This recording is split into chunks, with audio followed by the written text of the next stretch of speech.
جن لوگوں نے کفر کا رویہ اختیار کیا اور کفر کی حالت ہی میں جان دی، ان پر اللہ اور فرشتوں اور تمام انسانوں کی لعنت ہے۔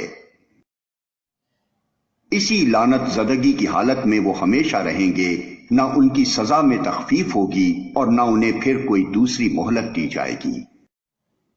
تمہارا خدا ایک ہی خدا ہے، اس رحمان اور رحیم کے سوا کوئی اور خدا۔ اس حقیقت کو پہچاننے کے لیے اگر کوئی نشانی اور علامت درکار ہے تو جو لوگ عقل سے کام لیتے ہیں ان کے لیے آسمانوں اور زمین کی ساخت میں، رات اور دن کے پیہم ایک دوسرے کے بعد آنے میں، ان کشتیوں میں جو انسان کے نفع کی چیزیں لیے ہوئے دریاؤں اور سمندروں میں چلتی پھرتی ہیں، بارش کے اس پانی میں جسے اللہ اوپر سے برساتا ہے، پھر اس کے ذریعے سے زمین کو زندگی بخشتا ہے اور اپنے اسی انتظام کی بدولت زمین میں ہر قسم کی جاندار مخلوق کو پھیلاتا ہے، ہواؤں کی گردش میں اور ان بادلوں میں جو آسمان اور زمین کے درمیان تابع فرمان بنا کر رکھے گئے ہیں۔ بے شمار نشانیاں ہیں۔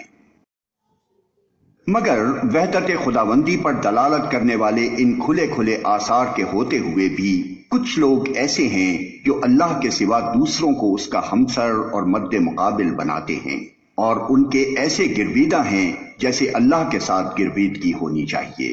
حالانکہ ایمان رکھنے والے لوگ سب سے بڑھ کر اللہ کو محبوب رکھتے ہیں۔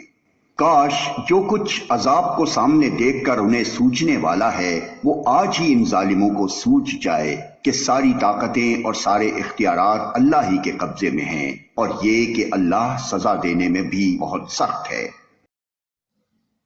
جب وہ سزا دے گا اس وقت کیفیت یہ ہوگی کہ وہی پیشوا اور رہنما جن کی دنیا میں پیروی کی گئی تھی اپنے پیروں سے بے تعلقی ظاہر کریں گے، مگر سزا پا کر رہیں گے، اور ان کے سارے اسباب و وسائل کا سلسلہ کٹ جائے گا۔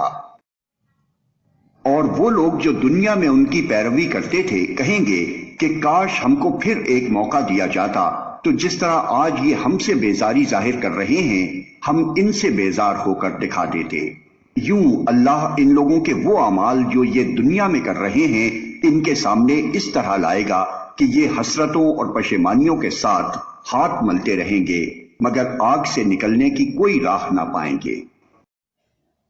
لوگو، زمین میں جو حلال اور پاک چیزیں ہیں انہیں کھاؤ اور شیطان کے بتائے ہوئے راستوں پر نہ چلو، وہ تمہارا کھلا دشمن ہے۔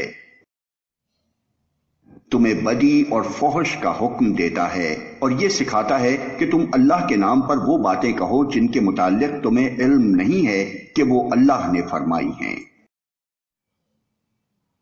ان سے جب کہا جاتا ہے کہ اللہ نے جو احکام نازل کیے ہیں ان کی پیروی کرو تو جواب دیتے ہیں کہ ہم تو اسی طریقے کی پیروی کریں گے جس پر ہم نے اپنے باپ دادا کو پایا ہے۔ اچھا، اگر ان کے باپ دادا نے عقل سے کچھ بھی کام نہ لیا ہو اور راہ راست نہ پائی ہو تو کیا پھر بھی یہ انہی کی پیروی کیے چلے جائیں گے؟